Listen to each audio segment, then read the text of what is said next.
नमस्कार, स्वागत आहे तुमचे आमच्या चॅनलमध्ये। आवाज महामुंबईचा, शोध बातमीचा, कौल मनाचा। चला तर मग आमचे चॅनल शेअर करा, लाईक करा आणि सबस्क्राइब करा। धन्यवाद। चोंडी येथील 12 वर्षापूर्वीच्या मारहाण प्रकरणाचा निकाल। शिंदे गटाच्या दिलीप भोईर यांना 7 वर्षाची शिक्षा।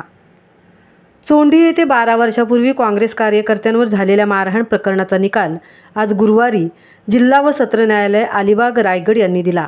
शिंदे गटाचे नेते व रायगड जिल्हा परिषदेचे माजी समाज कल्याण सभापती दिलीप उर्फ छोटम विठ्ठल भोईर यांना त्यांच्या 21 साथीदारांसह 7 वर्षाची सक्त मजुरी आणि प्रत्येकी 3000 रुपयांच्या दंडाची शिक्षा सुनावली आहे।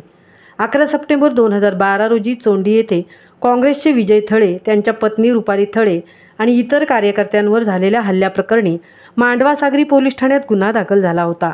या प्रकरणात काही काळ पोलिसांना गुंगारा दिल्यानंतर दिलीप भोईर यांना अखेर अटक झाली होती। तत्कालीन जिल्हा परिषद सभापती असताना पोलीस कोठडीत जाणारे भोईर हे रायगड जिल्ह्याचे पहिले सभापती ठरले होते।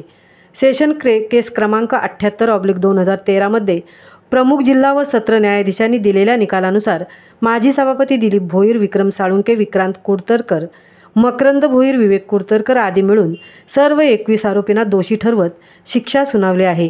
एकाच वेळी 4 आरोपींना पुराव्याअभावी निर्दोष घोषित करण्यात आले आहे। हा निकाल शिंदे गटाला आगामी स्थानिक राजकारणासाठी मोठा धक्का मानला जात असून भोईर यांचे उमेदवारीचे मनसुबेही धुळीस मिळाल्याची चर्चा सुरू आहे। दरम्यान या शिक्षेच्या पार्श्वभूमीवर भोईर समर्थक पुढील कायदेशीर पर्यायांचा विचार करत असल्याचे समजत आहे।